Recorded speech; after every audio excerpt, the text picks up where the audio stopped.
Oi, gente, eu sou Lígia Oda, sou CBA, sou psicóloga e hoje vim falar um pouco sobre a questão do luto e da aceitação, né? Quando a gente está diante da possibilidade de um diagnóstico de autismo ou quando a gente já tem um diagnóstico de autismo para as nossas crianças. Eu acho que a gente fala pouco sobre o processo todo, né? E foca bastante na questão da intervenção precoce e o que a gente pode oferecer. Não que isso não seja importante, mas tem tanta coisa acontecendo em paralelo com isso que eu acho que vale a pena a gente tirar um tempinho para olhar para essa questão do luto e da aceitação, né? O luto, ele vem de uma dor muito intensa, né, por uma perda, né, relacionada a uma perda. E essa perda, ela pode doer mesmo a sua criança continuando ali, né, estando ali do seu lado. E eu acho que é importante a gente falar que isso também é muito natural nesse processo. Então, existe sim uma perda daquela criança que você sonhava, idealizava, esperava, ou da família que você idealizava, imaginava, né? E não tem problema nenhum você ter imaginado, você ter sonhado, você ter esperado e que as coisas sejam diferentes. Não quer dizer que seja fácil, né? Então, abrir mão desse cenário que a gente um dia construiu na nossa cabeça, ou que a gente esperava que fosse, né, de uma outra forma, não é um processo fácil, né?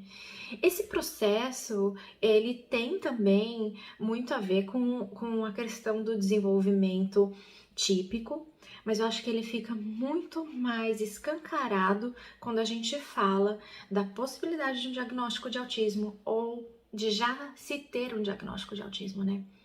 Por que eu falo da questão da possibilidade? Eu vejo muitas famílias, assim, vendo diferença no desenvolvimento das crianças, já percebendo que existe alguma outra dificuldade, né?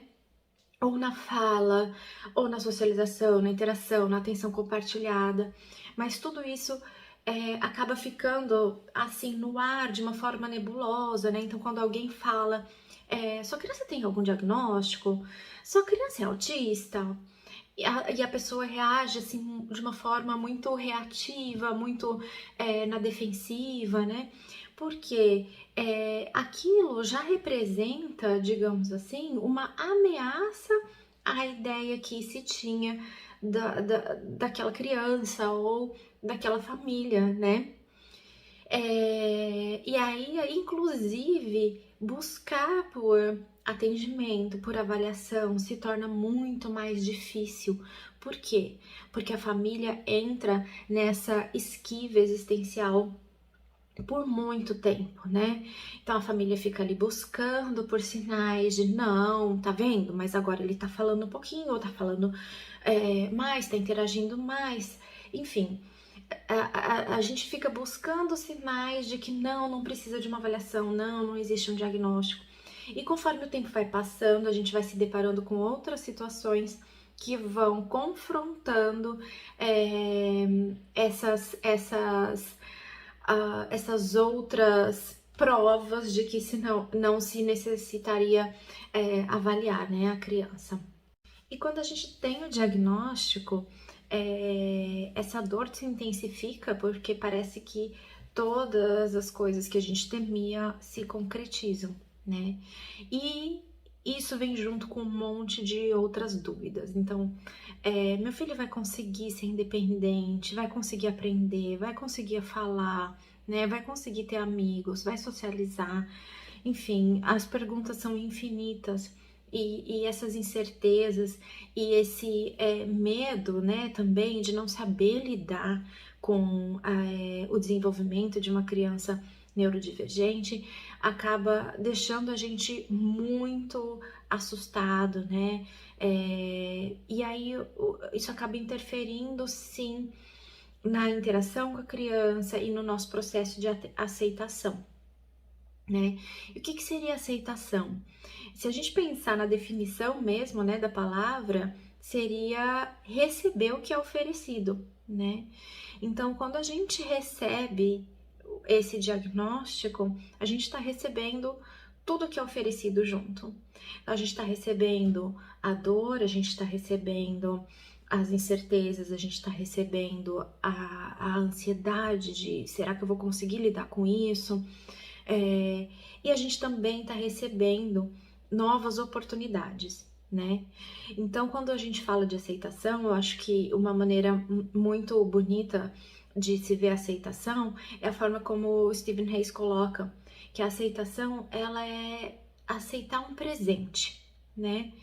Não querendo romantizar toda a dificuldade que vem com um diagnóstico, com descobrir todo o passo a passo de intervenções para o seu filho, não é nada disso, mas um presente no sentido de que abre outras perspectivas, te oferece outras formas de desenvolvimento, te oferece outras formas de conhecimento, né? Então, por exemplo, quando a gente entende que a situação é essa, né? E aceita aquele desconforto que é a dor, aceita o desconforto da incerteza naquele momento, a gente não tá lutando contra essa dor, né? A gente não tá querendo camuflar nada ali, e aí a partir disso é que a gente abre espaço para receber também novos conhecimentos, interação com novos profissionais, interação com outras famílias que a gente provavelmente não teria, né? Quem sabe outras amizades que a gente não teria. Então, isso acaba criando uma nova possibilidade, além da nova possibilidade de interação com a sua criança, né? Então, imagina assim uma família que já ficou no escuro há algum tempo, sem saber exatamente o que estava acontecendo com a criança, né? E aí vem um diagnóstico e um monte de outras informações que vão te dar um norte para se relacionar, interagir com a sua criança de uma maneira saudável, de uma maneira que você consegue estimular o desenvolvimento da sua criança, que você mesmo acaba sendo estimulado a ver a capacidade da sua criança e que o aprendizado ele é infinito, né? E que existem outras formas de aprendizagem. Então, é nesse sentido que a aceitação ela pode ser um presente pra gente. Lígia, mas que ótimo! Então quer dizer que quando eu aceitei, eu sempre vou ver essa situação como um presente, né? Ou acho que a gente tem uma ideia de que aceitamos, passamos daquele ponto, né? Chegamos já àquele destino e não voltaremos mais ali, né? E na verdade, tanto o luto quanto a aceitação, ele vem em ondas nesse trajeto todo, né? De quando a gente tem uma criança autista. Por que que vem em ondas? Porque eles não estão relacionados simplesmente ao diagnóstico da criança. Eles estão relacionados ao desenvolvimento da criança, mas também estão relacionados com o sistema ao qual a gente está exposto, né? Estão relacionados às nossas situações do dia a dia. Então, às vezes, uma situação que parece pequena, como por exemplo, eu só queria pegar minha criança na escola e passar no supermercado. E aí chegou no supermercado e a criança teve uma crise, né? E aí a gente se sente culpado, por que que a gente levou, ao mesmo tempo que a gente se sente revoltado, por que que eu não posso só fazer isso, né? E aí vem de novo aquela questão da gente tentar lutar contra esse sentimento ruim ou ficar querendo que, não, isso vai ter que acontecer, eu vou continuar passando no supermercado. E não encarando sucesso, né, nessas situações.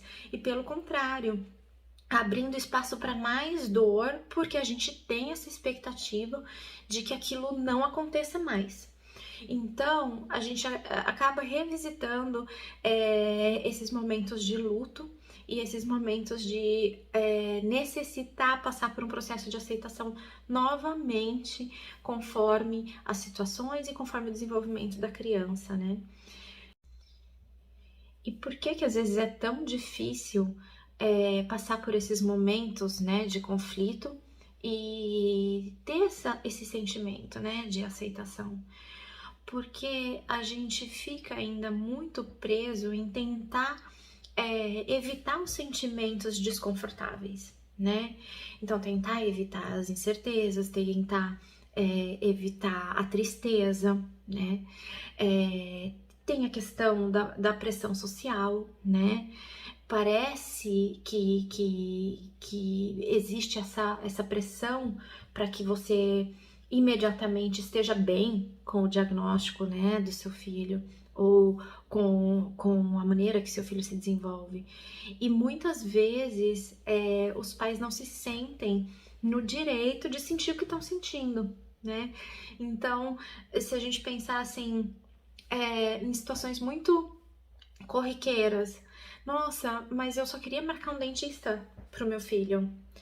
Esse marcar o dentista envolve marcar X sessões antes de realmente ter como objetivo o tratamento, né?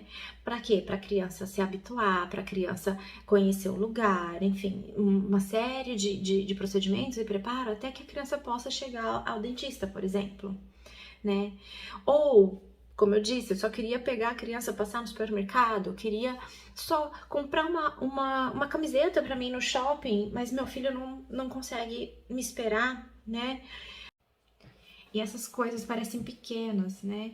Mas elas têm um efeito a depender da fase que a gente tá, a depender da fase que a criança tá, que deixa a gente um pouco mais sensível, naquele momento um pouco mais vulnerável, né?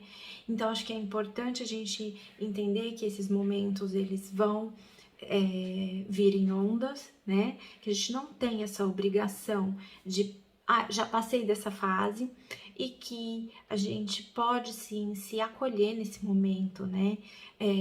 Não precisa tentar inventar algum procedimento, alguma coisa para te tirar dessa situação desconfortável, e não precisamos depositar expectativas extra em cima das crianças para tirar a gente desse desconforto, né?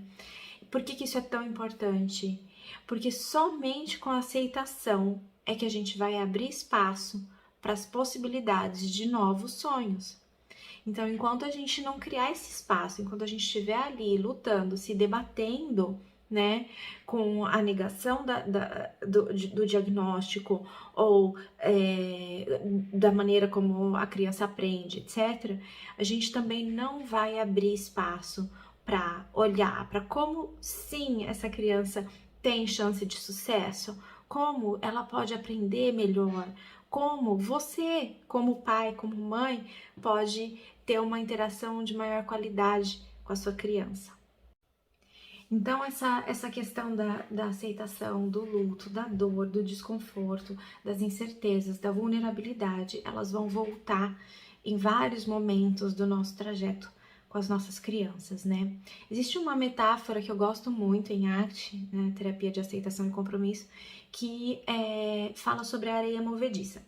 Então vamos imaginar que no momento que a gente está negando um diagnóstico, que a gente gostaria que a criança não fosse autista ou que a situação não fosse daquele jeito, né? A gente está ali imerso em areia movediça. E a nossa intuição vamos nos debater e vamos sair daqui. E quanto mais você se movimenta, quanto mais você se debate, mais você afunda, né? Então, para poder continuar ali e ter alguma chance de sair dessa situação, a única alternativa, na verdade, ela é totalmente contra a nossa primeira reação, né? Que seria tentar sair. E aí seria o quê? Boiar. Boiar, ficar ali, se movimentar o mínimo possível para a gente conseguir ficar na superfície ali da areia movediça. Isso requer aceitar o desconforto, a dor naquele momento, né? Procurar se acolher ao invés de tentar fugir desses sentimentos. E aí, somente depois disso é que a gente vai poder pensar em outras estratégias de modificação, de intervenção, ou do que quer que seja que possa ajudar a sua família diante dessa situação. Me conta um pouco em que fase que você tá, né? Se você tá em luto, em negação, que fase do luto, que fase da aceitação, se você tá se debatendo, se você tá boiando na areia movediça, se você tá ok com isso, e se você tem outras perguntas, eu vou gostar de responder.